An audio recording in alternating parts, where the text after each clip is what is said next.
Hello everyone. I wanted to continue on my legend series, and today I wanted to give the first Sri Lankan in my list, and that is Aravinda de Silva. I was always going to put him, but I've also been getting some requests from people to put Aravinda de Silva, and yeah, I shouldn't be keeping Sri Lankan cricketers away for too long. Aravinda de Silva was definitely the first big superstar of Sri Lankan cricket. And by the way, I'm wearing a Xerox T-shirt. It was one of my jerseys in Action Cricket South Africa. We were sponsored and we were playing for the Xerox team. Anyway, Aravinda de Silva, he was born 17th October 1965 in Colombo, Sri Lanka. And he's definitely one of the greatest cricketers that Sri Lanka have produced. And he was a key factor in Sri Lanka winning the 1996 World Cup under Arjuna Ranatunga. He played 93 test matches and he scored 6,361 runs at an average of 42.97, and he scored 20 hundreds and his highest was at 267 against New Zealand at Basin Reserve, Wellington at New Zealand. And he played 308 one-day internationals and he scored 9,284 runs and he scored 11 hundreds and his highest was 145 that came against Kenya at Kandy in that 1996 World Cup where Sri Lanka posted 398 runs total, and at that point it was the highest ever one-day score. And in first class cricket he scored 15,000 runs and he scored 43 hundreds as well. And he did play in his Sri Lankan local first class team, and he also played a season with Kent in a county where the great Carl Hooper used to play. And talking about Carl Hooper, I mean, there was something very similar between Carl Hooper and Aravinda de Silva. Aravinda de Silva was one of my favorite players in the 90s. He had a lot of time to play his shots. And he always looked in control, and he was a very good player of spin bowling and fast bowling as well. Always looked in control, and he liked dominating the bowling as well. I mean, in fact, his nickname was Mad Max because of initially in his career, because he had a tendency to play loose shots. But he said he always liked dominating bowling, and that's how he always played as a youngster. And De Silva, obviously, the greatest thing that people remember is that 1996 World Cup finals against Australia at Gaddafi Stadium, Lahore, where Sri Lanka were chasing, and he scored 107 not out. And obviously, Sri Lanka won the finals and the World Cup, and it was the first time ever that a century was scored in the second innings, in chasing total in a World Cup finals. The first time it happened, and he also took 3 wickets in that match. He took the wickets of Mark Taylor and Ricky Ponting as well in his 3 wickets, very important wickets, and he also held 2 catches in that World Cup final. So he almost did everything a player could do. And he is the first player, and he's not the first player, he's the only player ever in cricket history to score a century and take 3 wickets or more in the finals of a World Cup. So that is a record that Aravinda de Silva still has in his name. And even in the semi-finals against India, that very controversial semi-finals against India, which was abandoned after people started throwing stones, etc., on the ground. I mean, that very difficult pitch at Eden Gardens, Calcutta, when Sri Lanka were in trouble. Aravinda de Silva scored 66 runs of just 47 balls.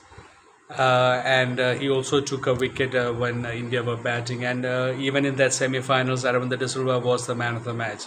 So he was the man of the match in the semi-finals and the finals of the World Cup in 1996. Shane Warne did the same in 1999. I think Travis Head did the same as well in this last World Cup. And Aravinda de Silva was a very useful off-spinner as well, especially in one-day internationals. And I forgot to say, I mean, he took 106 wickets in one-day internationals as well. In one-day internationals, besides the 9,284 runs he scored. He was a very more than a useful off-spinner in one-day cricket, especially. And he also has another record in his name. Aravinda de Silva was the first man ever to score 2 unbeaten hundreds in the same inning, in the same Test match, both innings. He scored 138 not out in the first innings and 103 not out in the Test match against Pakistan at Colombo in 1997. So he was the first man ever to do that. And he has actually scored a century in both innings of a test match twice. And only three players have done it three times. Sunil Gavaskar of India has done it three times. Ricky Ponting of Australia has done it three times. And David Warner of Australia has also done it three times. So that is another achievement of Aravinda de Silva. And when he was playing for Kent in one of the Benson and Hedges finals, he scored 100 as well, but Kent lost to Lancashire in that finals. And there's another big achievement of Aravinda de Silva. I mean, when Wisden select in Wisden's 100 list of the best batting performances, there are 6 entries for him, Aravinda de Silva, and only Sir Vivian Richards has more entries than him. He has one more, like 7 entries. And another thing about Aravinda de Silva is one big achievement that I should say is that he scored 8 test hundreds. Out of his 20 test hundreds, 8 test hundreds came against Pakistan. And that was a Pakistan team that had Imran Khan, Wasim Akram, Waqar Yunus and Abdul Qadir. So Pakistan obviously had one of the best bowling attacks in the world ever. I mean, if you think about today's cricket, it's sad to compare it even with those teams. I mean, I don't think there's one bowler of that standard in the team now. I mean, Imran Khan, Wasim Akram, Waqar Yunus and Abdul Qadir, and him scoring 8 centuries against them was a fantastic achievement. I think Kumar Sangakkara is the only one who has scored more centuries than Aravinda de Silva against Pakistan. I think Sangakkara has scored 9.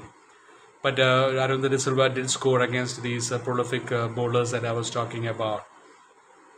And he was also, Aravinda de Silva also did captain Sri Lanka for a few test matches and one day internationals. But obviously, Arjuna Ranatunga was the main, was the captain for Sri Lanka at that time. And Aravinda de Silva, like I said, he had a lot of time to play his shots, and he was really he looked very good when he played, and he played very good shots. And even though he dominated bowling attacks, he played very good shots. He was very good with the square cuts, drives, all the shots he had, and was a very good player against the spin bowling as well. And one thing that I should say about Aravinda de Silva is that everyone will remember him, and he always batted with that helmet without the front grill. I mean, a lot of players in the 90s, batted. A lot of batsmen who batted with the full helmet, but Aravinda de Silva, everyone will remember, will batted with the side on a helmet without the front grill, which also shows, he was pretty confident of batting without a front grill, and that he trusted his abilities. And by the way, in 1996, he was selected as one of the Wisden Cricketers of the Year. No doubt, obviously, no doubts about that, because in '96, he had that excellent year with that performances in the '96 World Cup, and Sri Lanka winning the World Cup in 1996. And there was something else that I wanted to say about Aravinda de Silva. I'm not getting it now. Anyway, Aravinda de Silva, he did score a double century in his last innings. His last innings was against Bangladesh in 2002, and he scored a double century. So that was also a very rare achievement from Aravinda de Silva. Not many players scored a double century on their last innings. And he also took a wicket off his final ball that he ever bowled in Test cricket against Bangladesh in 2002 as well. So that is Aravinda de Silva for you. A lot of achievements in his name. And people will remember Aravinda de Silva with a lot of fondness. He was one of the best batsmen in the 90s. He could have probably scored, averaged more maybe in one-day cricket, but he was a dominating kind of player. He was definitely the prize wicket of Sri Lanka in the 90s. Obviously, there was Sanath Jayasuriya, who was a very destructive batsman, but Aravinda de Silva was like the Tendulkar of Sri Lanka, or the Ricky Ponting of Australia, or the Brian Lara of West Indies. He was the prized wicket, and as long as Aravinda de Silva was there, Sri Lanka always felt that they had a big chance to win, and any opposition team always wanted to get Aravinda de Silva out to make sure that they have won the match. So that is my video on Aravinda de Silva, who is one of the greatest cricketers Sri Lanka have produced, and was a fine batsman in the 90s, who was a pure entertainer and who really batted and dominated bowling, and who was also a very good useful off spinner. and someone who has a record of being the only player in the history of cricket to score a century and take 3 wickets or more in a World Cup finals, and the only one to score a century chasing. Uh, I mean, at that point, sorry, in 1996, he was the first player ever to score a century chasing. Anyway, thank you everyone for joining in. I hope you enjoyed this video. Take care. God bless you.